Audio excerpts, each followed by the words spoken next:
So hello and welcome to the second of four events on key periods in Irish history. This event is organised jointly by Five Leaves and the Nottingham Irish Studies Group. Five Leaves is Nottingham's award-winning independent bookshop, and the shop itself is open online at the moment. We're not charging for these sessions, but we ask you to think about making a contribution to Emmanuel House. And Emmanuel House for many years has been doing sterling work with homeless people. And given the present circumstances, they need your support more than ever. So tonight I'm going to start with a short description of the historical and political context of this period in the 25 years between the death of Parnell in 1891 to the 1916 Rising. And then Deirdre O'Byrne will talk about some of the writers and the writing of the period after that. And there'll be time at the end for a question and answer session. And if you use the Q&A button at the bottom of your screen, then we'll be able to pick that up and deal with questions at the end. So I want to start with a quote from WB Yeats from his speech when he received the Nobel Prize for Literature in 1923. Next slide, please. And he said, "The modern literature of Ireland, and indeed all that stir of thought which prepared for the Anglo-Irish War, began when Parnell fell from power in 1891. A disillusioned and embittered Ireland turned away from parliamentary politics. An event, and by the event he meant the Easter Rising, was conceived and the race began, as I think to be troubled by that event's long gestation." So what Yeats was arguing here is that Ireland had become so disillusioned after Parnell's downfall that they turned away from politics and embraced culture, and that this lasted until the catalyst of the Easter Rising, when everything, in Yeats's own words, was changed and changed utterly. And when I was at school quite a long time ago, we were taught that the only thing of real significance in the 25 years between 1891 and 1916 was the Gaelic Revival, where Ireland had rediscovered its Gaelic past, its language, literature, myths, music, song, and sports. And in doing so, this rekindled the desire for independence from Great Britain. And this was a view very much influenced by Yeats's speech, The Long Gestation. And learning again, according to this view, had lit a slow burning fuse that eventually exploded in the Easter Rising. I think the reality is a little bit different from this, and it's worth at this stage looking very briefly at what happened in this period, in these 25 years, 1891 to 1916. First of all, the downfall and death of Charles Stewart Parnell was a huge drama for nationalist Ireland. And he was indeed the uncrowned King of Ireland, the leader of the Irish Parliamentary Party, a Protestant from the Anglo-Irish landed gentry.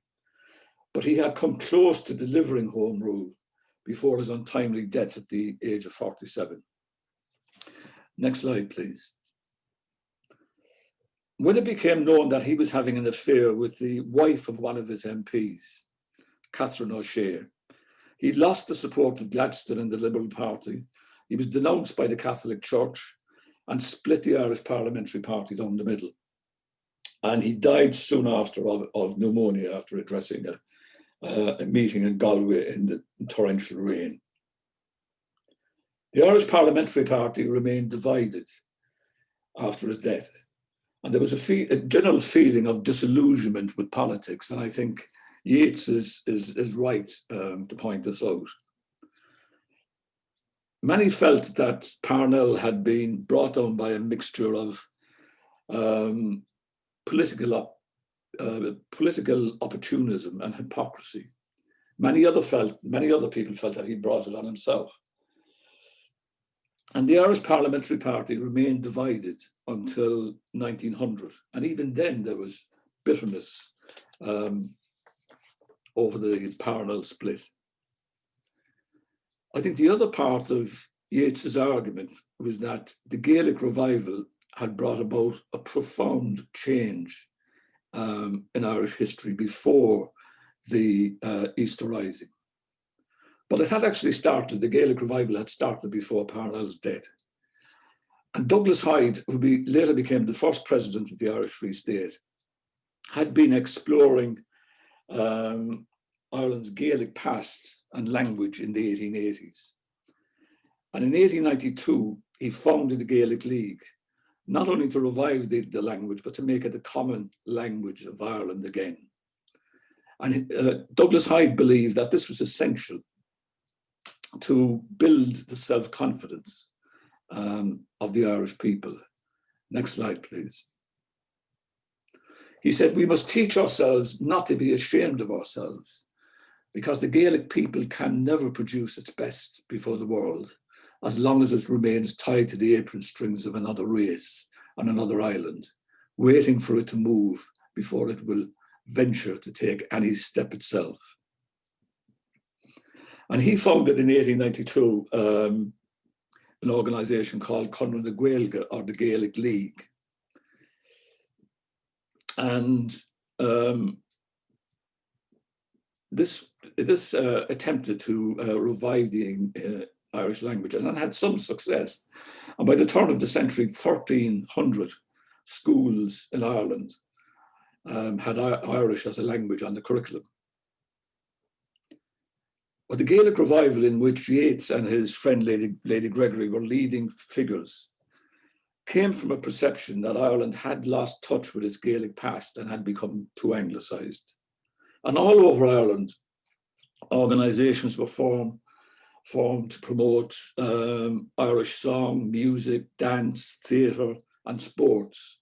The Gaelic Athletic Association had been founded in 1880, and this became a quite popular sport by the turn of the century, hurling and Gaelic football. Yeats and Lady Gregory also founded the Abbey Theater in 1904, and literary magazines like the Irish Literary, the New Ireland Review, and a new publishing house called Maunsell and Company published articles and books on Irish folklore, history by Irish writers. And there was around this time, I think, a fierce energy and enthusiasm in this period. But the Gaelic Revival was populated by a relatively small vanguard.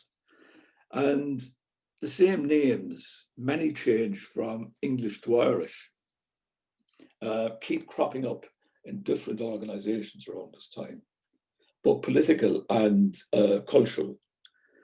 And if we take Yeats's argument seriously, that Ireland turned away in disgust from parliamentary politics and embraced a non-political culture seriously, we have to compare the cultural revolution of the Gaelic Revival, with what was happening in politics at the time.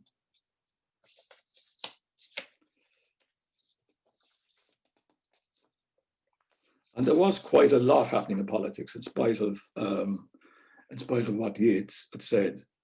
In 1900, the Irish Parliamentary Party, the main nationalist party, reunited under John Redmond. And also a new grassroots movement was started called the United Irish League. Very few people remember who the United Irish League were now. But in only a year, by 1901, the United Irish League had over 100,000 members and over 4,000 branches around the country. And the League was instrumental in bringing two significant political developments that changed the lives of many Irish people. Next slide, please. The United Irish League was founded by this man, William O'Brien, the MP for Cork. And his particular political agenda was land, to transfer the land of Ireland from the Anglo-Irish gentry back to the Catholic tenants. Next slide, please. And he was quite successful in doing this through the Land Acts of 1903 and 1909. And by 1920, over 20 million acres, 11 million acres by 1920, had changed hands from landlords to tenants at prices which were, or mortgages which were affordable, and in many cases far less than the rent that tenants were actually paying. And most Irish farmers today will have actually got their land through one of these land acts. And that was a huge improvement, I think, in people's lives. It changed the nature of Irish society. The other big change was the 1898 Local Government Act. And this gave the vote to most adult males and females. And women could actually vote in local government elections from 1898, 20 years before they could vote in parliamentary elections. And because of that, power passed in local government mostly from the landed gentry to Catholic Irish nationalists in most of the country, with the exception of the Northeast. And this had again a huge effect. And next slide, please. The other thing which had happened, which was really important, was the passing of the Home Rule Act in 1914. And this said that Home Rule was to be granted to Ireland as soon as the war ended. So there was a whole generation of newly confident Irish politicians waiting to take over as soon as the war ended. In addition to these three big developments, there was also an increasing working class militancy in Ireland, leading to James Larkin's establishment of the Irish Transport and General Workers Union, the first Irish-based trade union to represent unskilled workers. Next slide, please. And the Dublin Lockout of 1913, in which Larkin and James Connolly led, was a revolt by Dublin workers against terrible poverty in the city and awful working conditions. There were also a number of radical women's organizations around this time. Next slide, please. Including Maud Gonne founded Inigi Nahiran, Daughters of Ireland, a revolutionary women's society. Also established around this time was Cumann na mBan, which was a militant women's organization which was closely linked to the Irish Volunteers and played a part in the Easter Rising. There were therefore, especially in the first decade of the 20th century, a huge amount of cultural and political activity going on. But I think it suits those who support a certain tradition of Irish nationalism to embrace and even to embellish Yeats's view that nothing of any political significance happened in Ireland between the death of Parnell in 1916. From this perspective, the Easter Rising was seen as a direct consequence of the Gaelic Revival. And once, it argued, the Pandora's box of Gaelic culture was opened, then the unstoppable force of cultural nationalism which led to the Easter Rising was unleashed. But I think this is a bit too deterministic. It ignores the fact that the Gaelic Revival before 1916 did not affect the vast majority of the population of Ireland and was a relatively niche activity. I think the Gaelic Revival is important of itself because of the quality of the literature it produced. But there is no golden thread that links it directly to the Easter Rising, as Yeats had suggested. On the other hand, Ireland went through a quiet political revolution in local government and the transfer of land and the passing of the Home Rule Act that affected the lives of many more people than did the Gaelic Revival.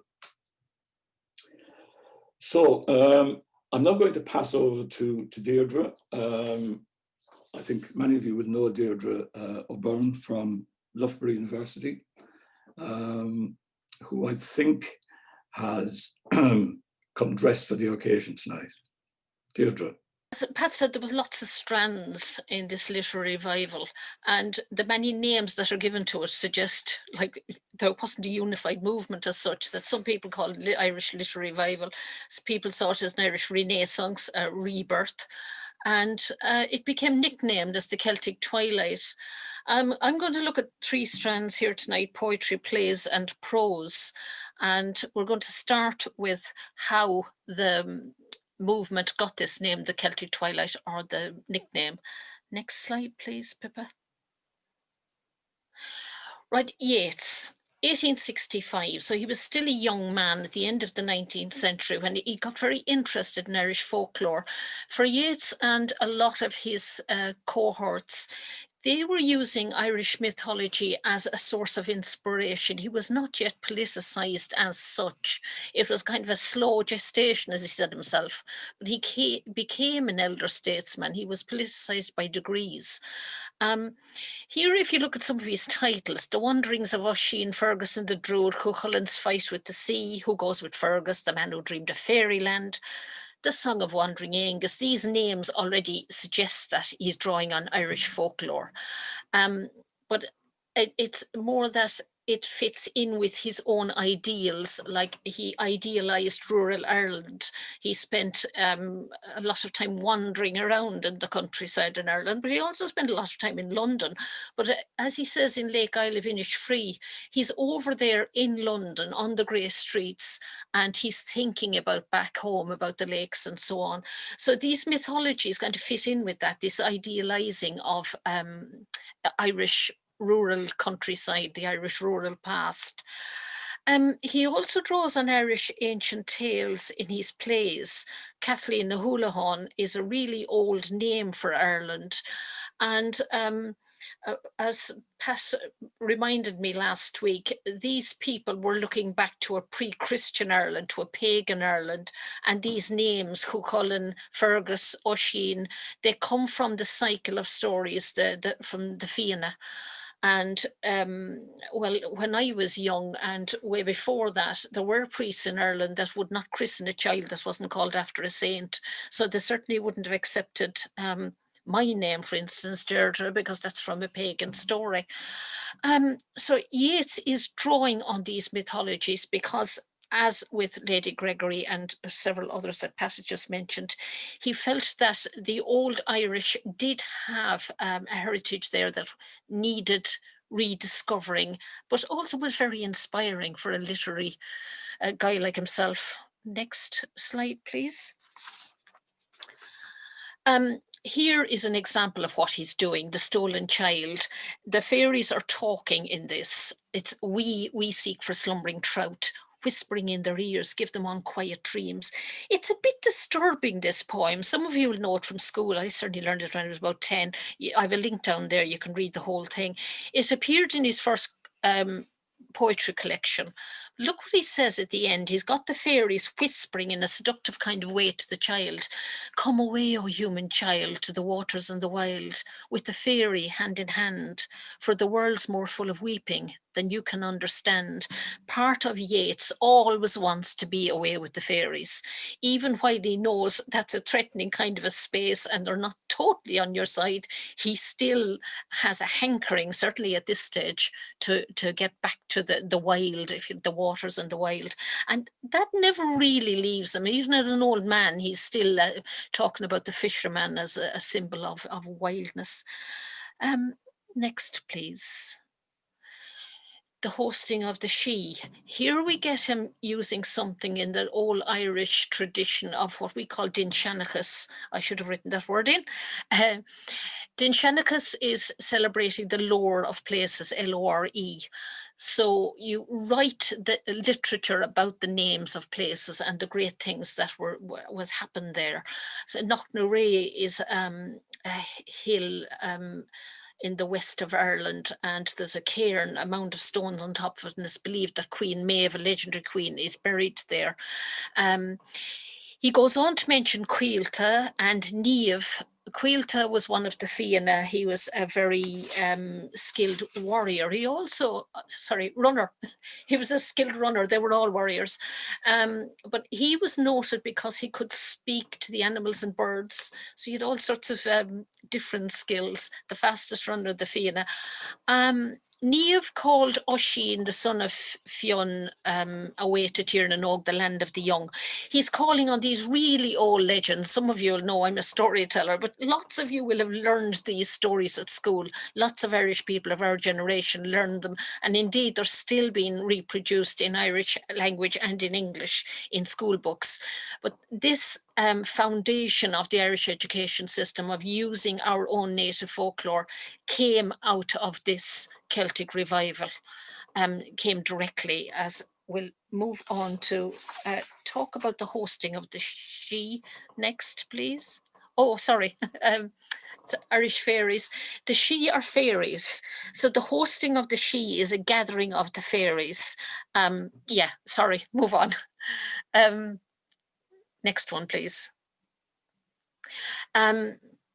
He's used that in a book called The Celtic Twilight, which gave this movement its nickname. This is a cartoon produced in London, you see, 1904 by Max Beerbohm, and it's sending up Yeats. Here we get Mr. WB Yeats presents Mr. George Moore, a fellow Irish writer, to the Queen of the Fairies. Look at the little fairy down there. Now, I would argue that's an English conception of a fairy. The Irish fairies, as Yeats had figured out for himself, were much closer to the gods in Greek mythologies. They could shapeshift, they could appear as ordinary humans. They were not the cute little twinkly type thing that's in that cartoon. And this actually shows the distinct disjunction between Irish culture and English culture. You could use the same language, English, though it was, of course, Irish speaking there. But even if you're using English, you mean different things when you describe, for instance, fairies. If you go on to the next slide, and we'll see a book here that was written in 2000 by Angela Burke. The Burning of Bridget Cleary tells about the changeling myth. Now, The Stolen Child is also dealing with that mythology, that the fairies will come in and steal your children, but they could also take away women. They would take away vulnerable figures. We now would see this as a way of explaining infanticide or the death, the unexplained death of children, for instance, that were disabled, that were difficult, that had been killed by mothers who were upset or killed in strange circumstances, because of course these kind of stories were kept secret. But secrets will continue to have a life in folklore.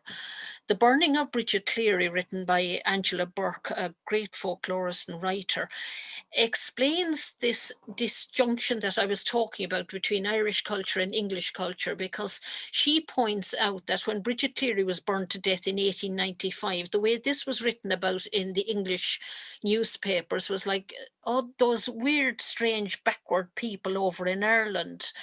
But the kind of apparitions and sightings and belief in the fairies, it's so embedded in Irish culture, and it's become overlain. I will go back to this in our fourth week, and thinking about apparitions of Our Lady and how Christianity and paganism have sort of helped one another to keep different kind of stories and mythologies alive. But poor Bridget Cleary, she was believed to have been abducted by the fairies, and this creature that was left instead of her was a wicked kind of a banshee figure, and her husband burned her. But, you know, have a look at what Angela Burke says about it, this clash between cultures. If we move on to the Abbey Theater, as Pat said, next slide. The aims of the Abbey Theater were to put on Irish plays by Irish authors. So this is Yeats trying to establish that the Irish I mean, against the kind of stories, for instance, in newspapers. He and Lady Gregory and Edward Martin that founded this theatre wanted to show that Ireland is not the home of buffoonery and easy sentiment as it has been represented. And at this stage, there's been lots of representation of the stage Irishman, but home of an ancient idealism. So they're up against the way Ireland and Irish people have been represented abroad, particularly by the colonizers. So the Abbey Theater went through various manifestations. It was known the Irish Literary Theatre, the Irish National Theatre, but from the start they decided it should be a national theatre, that it was for Irish people. It was writing and putting on plays about Irish people and promoting the work of Irish authors. First play, The Countess Kathleen, again drawing on that old name for Ireland, Kathleen. Even more directly, Maud Gonne played the lead role in Kathleen O'Houlihan in 1902, and she was said to be mesmerizing in that role. Maud Gonne, a great nationalist figure and also a great inspiration for Yeats. He was sort of in love with Maud Gonne all his life, but like Queen Maeve in his stories and the Queen of the Fairies, in many of his poems, Maud Gonne is a mythic kind of figure as well. As she said herself, he asked her to marry. He asked her to marry him, and she had the sense to say no because she knew, like, realistically, it would never have worked. She was kind of an ideal for him. Okay, moving on to next, please. The Playboy. Not everybody was as keen on fairies and the cuteness of the old Irish stories as Yeats was. Lady Gregory collected lots of the old stories as well, but Yeats credits himself, if he credits Lady Gregory with collecting the stories for him and introducing him to most of the folk tales, because he didn't speak the native Irish, and it said that he would wait outside at the gate, if you like, while Augusta Gregory went in to collect the stories. She was much easier with the local people than he was, even though she was of the landed gentry herself. John Millington Synge, Yeats says he advised Synge to go over to the Aran Islands if he wanted inspiration for his writing. Some people have cast doubt on this, that whether Synge, already knew plenty of Irish peasants for himself, but this is another kind of a myth, if you like, that's been handed down to us, that it was Yeats that sent him over there. And of course, Yeats was very quick to claim that for himself. But Synge created a scandal with this play, A Playboy of the Western World. You can see in the name of it there, according to him, it was a comedy in 3 acts. Lots of people didn't find it terribly funny. There's a young woman, Peggy and Mike, and she's being courted by a fella that she's quite scornful to in speech a lot of the time. Shawnee, his name is Sean, she called him Shawnee, Little Sean. And she says, where now will you meet the like of Danny and Sullivan, not the eye of a peeler, or Marcus Quinn got 6 months for maiming ewes. And, she's showing that there's violence out there, but fellas that have great warrant to tell stories of holy Ireland. She wasn't interested in Shawneen because he's a bit holy, and she's hankering back for the old guys who, she says herself, they're quite violent. So it's like she's missing the excitement of the old Ireland. If we go to the end of the play, next slide. Sean is saying to her, now the Playboy has come and gone at this stage. The Playboy, if you know the story, has said he came in and they believe he has murdered his father. Well, I don't want to be a spoiler here for you, but actually the old fella turns up because he's not dead after all. It's kind of a resurrection, but actually he didn't hit him hard enough. He turns out to be not such a hero at all, but he goes off because the locals turn on him and they accuse him of telling lies, basically. But you see at the end of it here, Sean, who's quite priest-ridden, actually, going up to Peggy and Mike, thinking he can win her back after she's become enthralled by this newcomer to the area. It's a miracle Father Riley can wed us at the end of it all. And we'll have none to trouble us when his vicious bite is healed. The priest got bitten in the course of the play, but you know, the bite will be healed. That's a very ambiguous phrase. Who's biting whom? You might think Singh is talking about the vicious bite of Catholicism and the vicious bite of Father Riley, because it's open for interpretation there. But Peggy turns around at Sean, hits him a box on the ear, "Quit me sight!" And she starts lamenting. This is why I'm dressed like this. The Abbey, they were famous for their Celticism in their costume and all the rest of it. I even have the walking stick up behind me. It became very much of a cliche, but she's putting her shawl over the head here and breaking out into wild lamentations. "Oh, my grief, I've lost him, surely. I've lost the only playboy of the Western world." Well, you know, if Singh meant this to be funny, that isn't how people took it. Next slide, we'll have a look at somebody who was very shocked by it. Pádraig Pearse went on to be one of the great leaders of the 1916 Rising. The west of Ireland, according to Pádraig Pearse, was a very idealized space. I mean, if you can imagine in the comics when we were young, there used to be little circles going between somebody's head and the kind of things they were imagining. Imagine little circles now going up between Pearse's head there and the cottage above him, which is Tachan Fiercy, the house of the Pearse, Pádraig Pearse, in Rossmuck. It's in the Connemara Gaeltacht, so the Irish-speaking west of Ireland.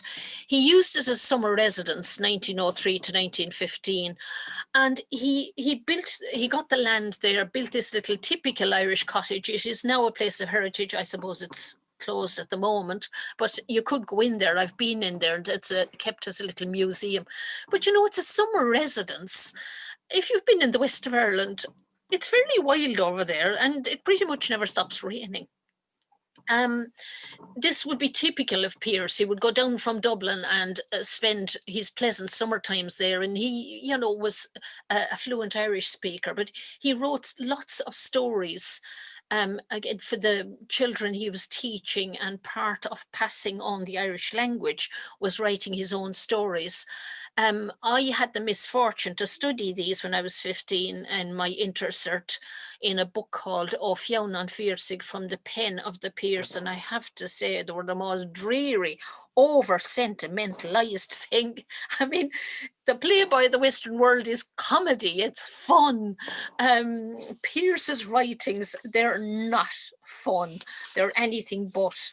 Okay, next slide, please. I'm almost done. Next, please. Right. Pearse set up a school to pass on Irish culture to young boys, and you can see here, well, it tells you what the front cover image is here. I took it from the back of the book. Pearse's Patriots, St. Enda's and the Cult of Boyhood.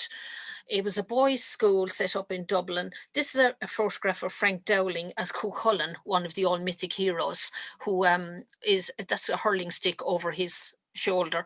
You can see the costume. He's got the what do you call those leather things, right? Thongs around his legs, and this a concept of what the old Irish, of the ancient Irish, would have worn. It's reproduced courtesy of the Pearse Museum. The back cover image has, it's less clear, it's kind of a watermarked image of Setanta. If you learned this story at school, as I did, you might remember Setanta was the original name of the man, or the young man who became Cuchulainn, the Hound of Ulster. I'm not going to tell you the story, you'll be pleased to know, not now anyway. But this was taken from Rolleston's 1911 book, Myths of the Celtic Race. There's this notion of an ancient heroic race, and that Pearse wanted to encourage young boys to think back at before colonization, when we were heroes, if you like. I was listening to a talk the other day, and when I was explaining this concept, my partner said, "Oh, it's like make Ireland great again," using that Trumpian phrase. And I said I wouldn't use it. And then I listened to a talk in De Valera, and there was the speaker from Queen's University Belfast using it. So it is that sense, actually, that there's a golden age before other people came in and, you know, ruined the place. well, I don't know how you feel about what's going on in America, but you know, there's an awful lot of blather, I would say, and blarney behind this sort of notion of the golden past. Right, next, please. Right, now this is somebody who's looking towards the future and, you know, would see, as I do, the kind of idealization and the over what Pat calls determination and determinism of Irishness here. The danger about that sort of racialization, it's almost like there's a pure Irish race or there's a kind of a pure Celticism. I mean, no such thing exists. And James Joyce was terribly skeptical. And some people look on Joyce, and certainly looked on him at the time, as turning his back on Ireland. Pat mentioned Mounsell, the publisher. Joyce had terrible trouble getting his stuff past Mounsell. He kept setting up objections to why he wouldn't publish his work. They didn't like the sepia tinted, as Joyce says himself. They didn't like the negative kind of portraits of violence, drunkenness, hitting the children, and the very depressed state of Ireland that he represents in his stories. He's talking about Parnell here, to go back in a circle to where we started, the death of Parnell. There's a gang of lads in the committee room. They're politicians, or they're talking politics. They fancy themselves as politicians anyway. And one of them stands up and starts to recite this in a very dramatized way, this long poem about the death of Parnell. You'd see there, he's getting himself ready, clearing his throat. He is dead, our uncrowned king is dead. Oh, ere and mourn with grief and woe, for he lies dead, whom the fell gang of modern hypocrites laid low. And on and on and on it goes. If you're wondering how sincere Joyce is about this, well, we'll look at more of his writing in a minute. It's the irony there in this long poem is actually the guys who are sorry, I'm got back to the beginning here of my own slides. Sorry, next slide, please. Have I lost the Pippa? I seem to have gone off the page. Okay. Right, sorry, I went back to my own presentation of the slides behind Pippa's. I was saying, if we see what Joyce's real ideals are, he saw himself as a European, and you can see parallels here in the Brexit vote, for instance. He didn't agree with looking inwards. He thought you could take that Irish mythology along with other mythologies, for instance, of ancient Greece, of Norse mythology, of European mythology, all those languages, not be concentrating just on the Irish language, take all those things forward, because he saw nationalism, and particularly after the death of Parnell, that, you know, it broke the heart of the Joyce family. How do we know? Well, in The Dead, the last story in Dubliners, there's an argument between Gabriel Conroy, or Conroy, as the young one in the house calls him, and Miss Molly Ivers. Molly says, why are you going to the continent for your holidays? Why don't you look at your own country and learn your own language? And when Gabriel says, well, for that matter, Irish is not my language. He wants to learn French, and he's interested in German, European literature. Miss Ivers calls him a West Briton, and it became short, the West Brit. And actually in Joyce's writing, he's not turning towards England as such. He's using the English language, but he's using it in the way that the Irish use it. In Portrait of the Artist, there's a Christmas dinner scene, and as I said, like, his family were quite broken-hearted about what happened with Parnell. A row breaks out about Parnell and the bishop's role in his downfall, and it's terribly funny. But you can see underneath it all, he's reflecting his own fathers and his own family, and indeed I would say his own opinion, that it was the bishops that did for Parnell. Okay, he died, but he was a great statesman and he could have done things.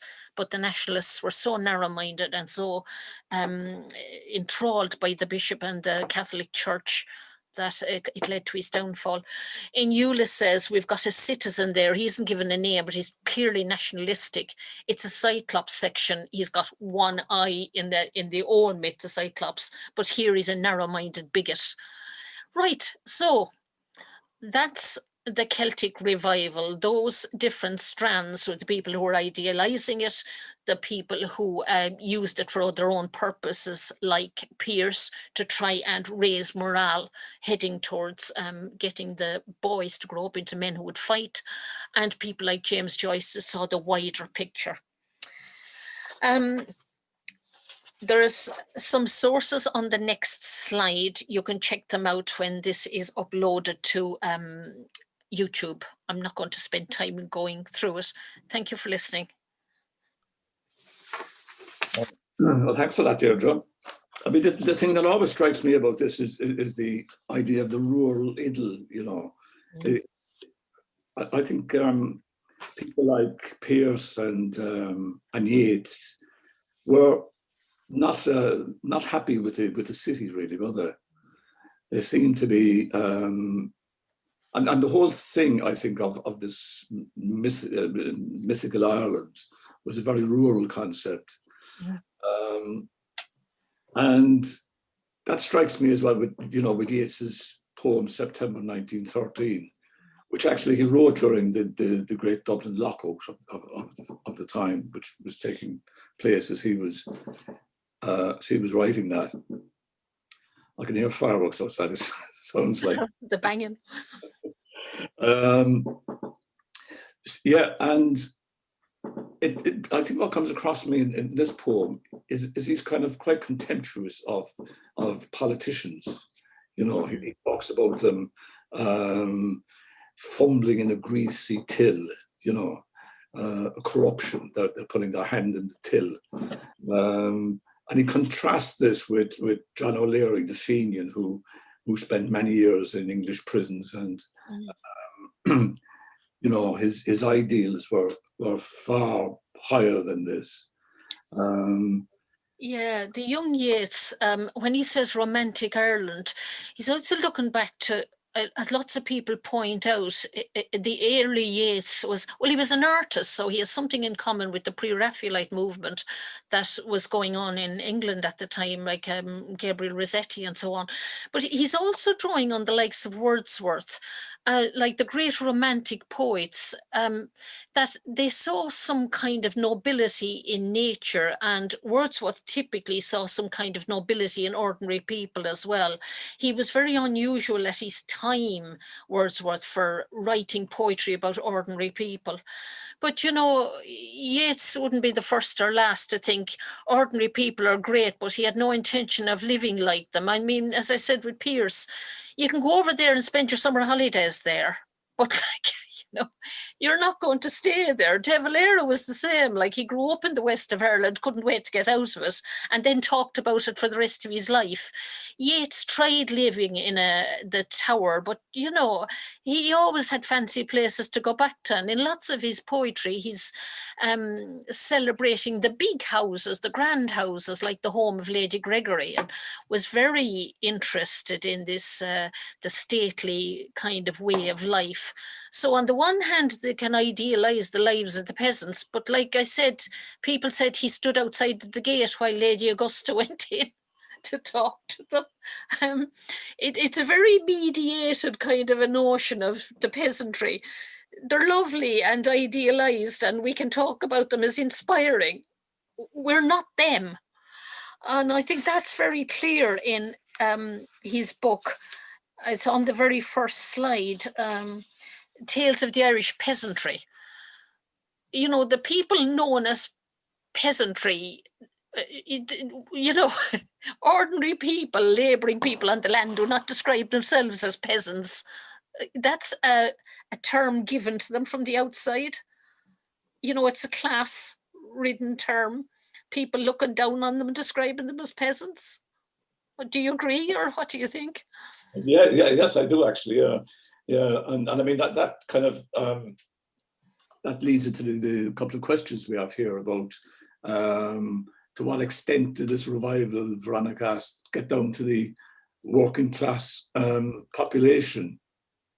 I mean, I've described the revival, I think, as a kind of avant-garde interest, largely. I mean, there were areas, I think, especially Gaelic games, which were taken up by quite a number of people, and it became, you know, and over the years, certainly a mass participation sport.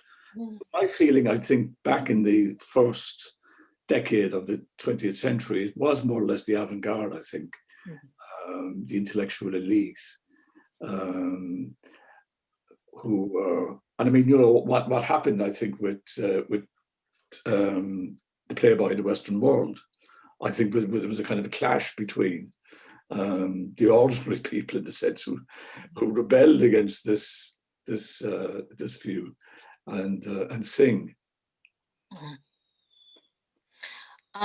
Was the interest in mythology also popular among working class people, or was it an intellectual interest? A lot of the Irish, especially after the famine, as we were saying last week, they kind of lost faith in a lot of things, like the Irish language, because what good is it when you go abroad? Irish stories, they're all very well for sitting around by the fire, but, like, you know, what money are you going to make out of them? There were always people that kept those stories alive, but increasingly there was a sense of, we're going to, you know, this lasted well into the 20th century. I was in the Aran Islands on holidays one year, met an old man who an older man, he wasn't that old, but he had spent some time in Nottingham, and he was talking to me in Irish, and you know, it was great talking to him, but he told me about being reared for emigration, and he said his mother was a native Irish speaker, but didn't want them to talk Irish.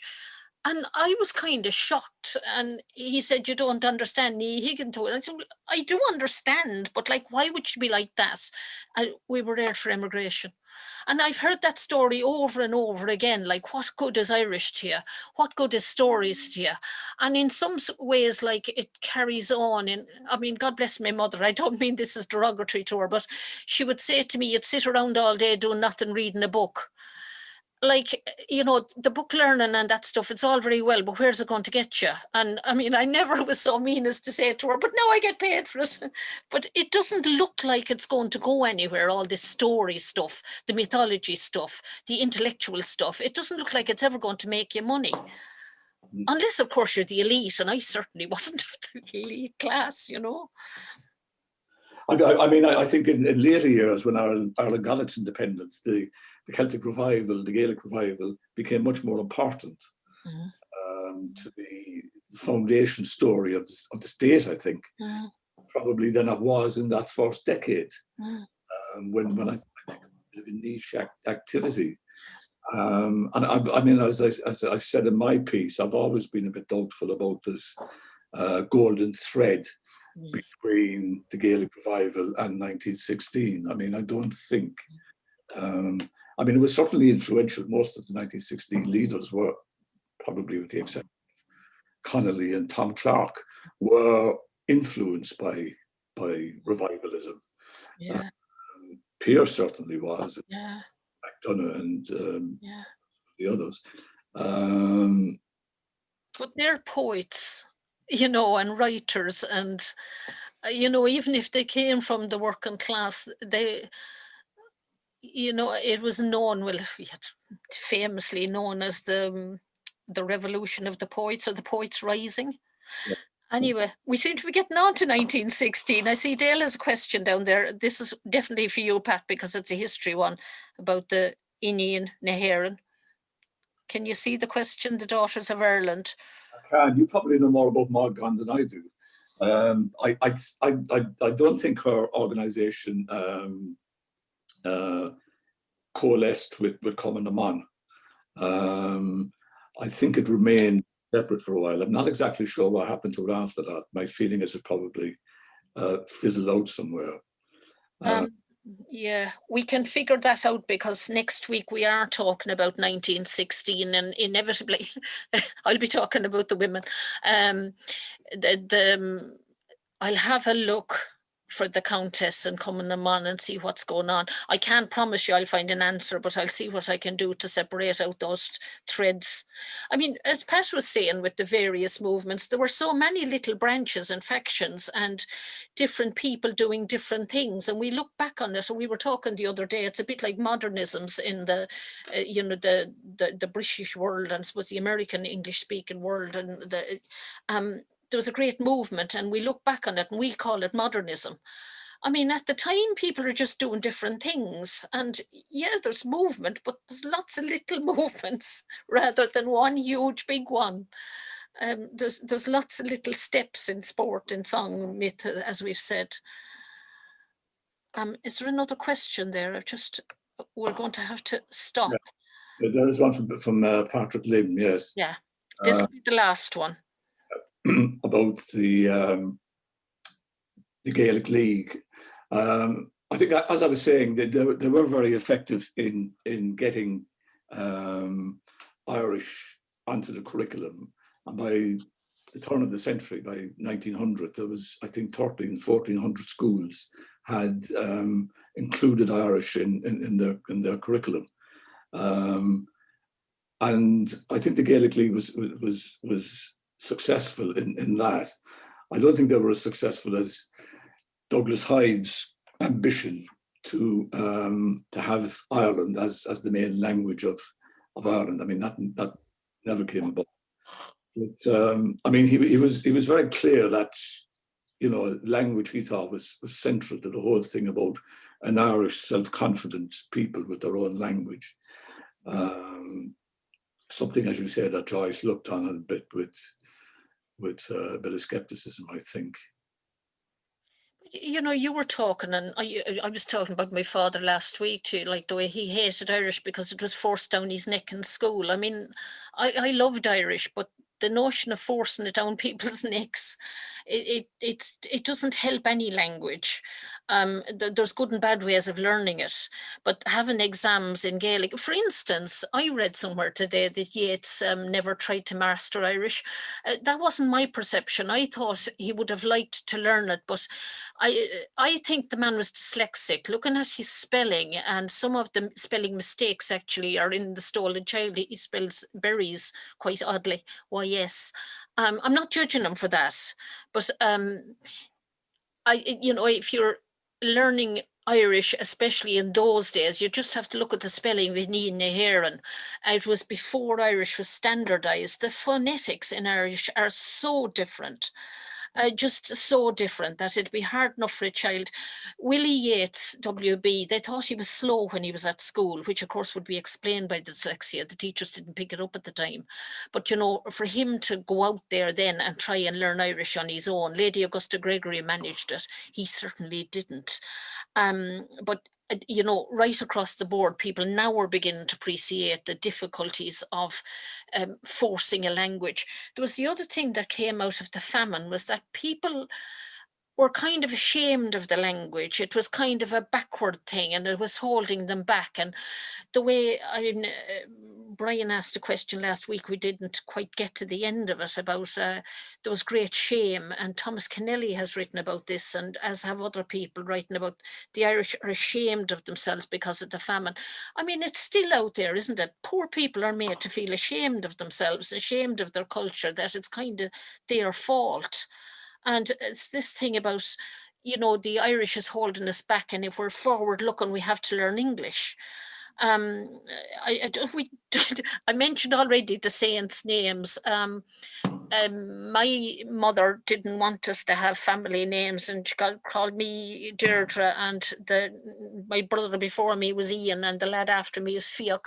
And her father's comment to that was, "Where's she getting the fickin' names from?" Sorry if you're offended by the language. That wasn't quite what he said either. It was a bit stronger than that. Pagan names were just frowned on. He wasn't a religious man or anything, but like ordinary saints' names had become the usual thing. And there's somebody in the audience here, I know, that has looked back on the census, as indeed I have, and you can see that pre-1911 and that they weren't using names like Oisin and Niamh, and the kind of names are all over Ireland at the moment, Cuiva and all the rest of it. that's very much a later development. We're going to have to leave it there. Patrick, you have an awful lot going on in there, but we'll come back to the church and its influence because it comes up the next few weeks. I can't see my time from here, but it's 5 to 8. Thanks very much for everybody for coming along, and thanks for the questions. Thanks for listening. Thanks, Pat. See you next week. Slán.